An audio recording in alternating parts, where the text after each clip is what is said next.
अस्सलाम वालेकुम। Learning earning TV की अरबी प्रीमियर की ट्रेनिंग सीरीज की नेक्स्ट वीडियो के अंदर आप सब दोस्तों को खुश आमदीद। दोस्तों, इस वीडियो के अंदर हम लोग डिटेल के साथ सीखेंगे कि कैसे रिपल एडिट टूल और रोलिंग एडिट टूल को यूज़ किया जाता है। तो दोस्तों, जैसा कि लास्ट वीडियोस के अंदर हम लोग सीख चुके हैं कि कैसे सिलेक्शन टूल्स की मदद से हम लोग टाइमलाइन के ऊपर मौजूद मुख्तलिफ मीडिया क्लिप्स को सिलेक्ट कर सकते हैं, उनको मूव कर सकते हैं, उनको कॉपी कर सकते हैं। किसी भी एक्स्ट्रा मीडिया क्लिप को जो हमारी टाइमलाइन के ऊपर मौजूद हो उसको हम डिलीट कर सकते हैं। इसके अलावा किसी भी मीडिया क्लिप का कुछ हिस्सा हम लोग हाइड कर सकते हैं, अनहाइड कर सकते हैं। तो अगर आपने मेरी उन वीडियोस को नहीं देखा हुआ तो उनका लिंक नीचे डिस्क्रिप्शन में मौजूद है, आप जाकर देख लें। तो दोस्तों, सिलेक्शन टूल की मदद से हम लोग जो काम कर सकते हैं उनमें एक काम ये भी है कि हम लोग टाइमलाइन के ऊपर मौजूद मीडिया का कुछ हिस्सा हाइड कर सकते हैं या ट्रिम कर सकते हैं। इसको मैं ट्रिम तो नहीं कहूँगा, बेसिकली हाइड ही कहूँगा, क्योंकि उस हिस्से को बाद में हम लोग अनहाइड भी कर सकते हैं। तो दोस्तों, फॉर एग्जाम्पल टाइमलाइन के ऊपर ये 3 मीडिया क्लिप्स मौजूद है। मैं चाहता हूँ कि इसमें से जो पहला मीडिया क्लिप है इसका मैं कुछ हिस्सा हाइड कर दूं और उसके बाद जो बाकी क्लिप्स हैं उनको मैं इसके साथ लाकर अटैच कर दूं। तो आपके सामने ये काम जो मैंने 2 स्टेप्स के अंदर किया है, रिपल एडिट टूल की मदद से मैं एक ही स्टेप के अंदर कर सकता हूं। तो मैं इसको अंडू करता हूं। तो दोस्तों, रिपल एडिट टूल की शॉर्ट कमांड भी है। अगर हम चाहें तो यहाँ से टूल पैनल के ऊपर आकर इसको सेलेक्ट कर सकते हैं।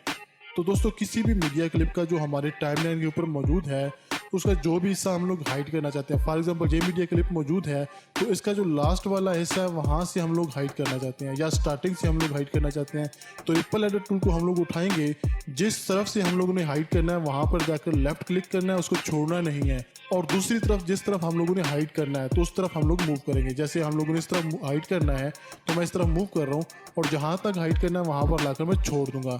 तो दोस्तों, ये इसने इसका इतना हिस्सा हाइड कर दिया है और उसके बाद जो नेक्स्ट मीडिया क्लिप है उसको लाकर इसके साथ इसने अटैच कर दिया है। तो फॉर एग्जाम्पल ये जो पहले वाला मीडिया क्लिप है इसका मैं कुछ हिस्सा हाइड करना चाहता हूँ, तो मैं क्या करूँगा, इसका जो लास्ट वाला पोर्शन है वहाँ पर मैं लेफ्ट क्लिक करूँगा और इसके बाद उसको मैं लेफ्ट की तरफ ड्रैग करूंगा जहां तक मुझे ये चाहिए। फॉर एग्जाम्पल मैं चाहता हूं कि जहां तक ये मीडिया का जो क्लिप है ट्रिम हो जाए या हाइड हो जाए, तो यहाँ तक ये हाइड हो जाएगा।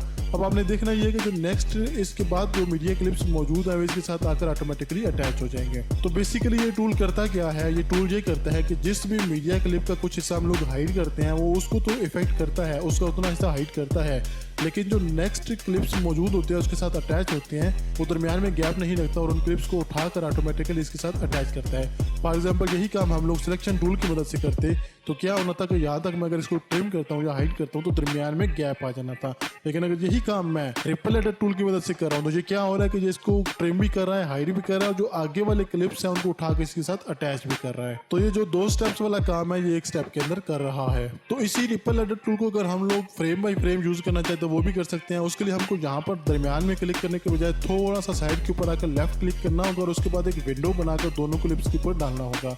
तो जैसे ही ये करेंगे यहाँ पर आपके ऊपर सामने एक जो विंडो बनी हुई आ जाएगी। -5 फ्रेम तक हम लोग जा सकते हैं, -1 फ्रेम तक जा सकते हैं, +1 फ्रेम या +5 फ्रेम तक। कैसे, अगर फॉर एग्जाम्पल मैं -5 फ्रेम तक जाता हूं तो ये क्या कर रहा है, जो लेफ्ट वाला क्लिप है इसको 5 फ्रेम करके नेगेटिव की तरफ ट्रिम कर रहा है या हाइड कर रहा है, और उसके साथ जो राइट साइड वाले 2 क्लिप्स हैं इनको ऑटोमेटिकली उसके साथ अटैच कर रहा है। तो ये चीज उस वक्त ज्यादा फायदेमंद है जब हम फ्रेम बाई फ्रेम करके चलना चाहते हैं, तो -5 फ्रेम तक चल सकते हैं और -1 फ्रेम तक चल सकते हैं। दोस्तों, इसके बाद बारी आती है रोलिंग एडिट टूल की। रोलिंग एडिट टूल को इस्तेमाल करना सिखाने से पहले मैं थोड़ा सा इन मीडिया क्लिप्स को ट्रिम करता हूं। जैसा कि सिलेक्शन टूल की मदद से मैंने इस क्लिप को थोड़ा सा मैंने ट्रिम किया और उसके बाद थोड़ा सा मैं इसको भी ट्रिम कर देता हूं या हाइड कर देता हूं। उसके बाद मैं इसके साथ लाकर अटैच कर देता हूं और थोड़ा सा इस क्लिप को भी मैं ट्रिम या हाइड कर देता हूं और इसके साथ मैं लाकर अटैच कर देता हूं। तो दोस्तों, रोलिंग एडिट टूल का जो फंक्शन है मैं आपको सिलेक्शन टूल की मदद से 2 स्टेप्स के अंदर करके दिखाता हूं, उसके बाद आपको रोलिंग एडिट टूल का सही फंक्शन समझ आएगा।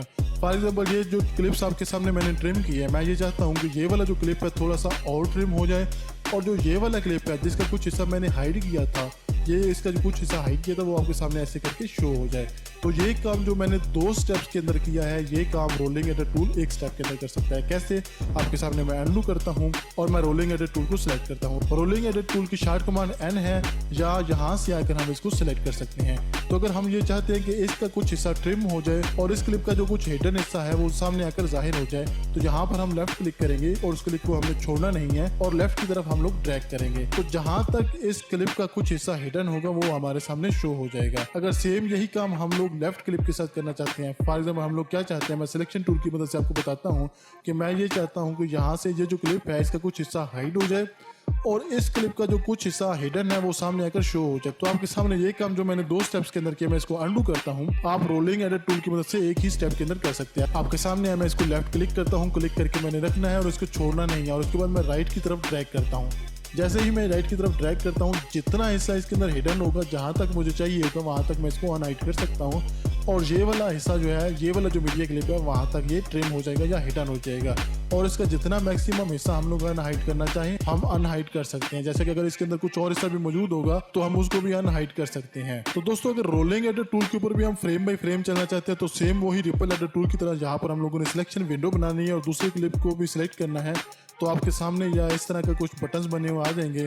आप फ्रेम बाय फ्रेम जो है वो लेफ्ट साइड के ऊपर भी चल सकते हैं, आप फ्रेम बाय फ्रेम जो है वो राइट साइड के ऊपर भी चल सकते हैं।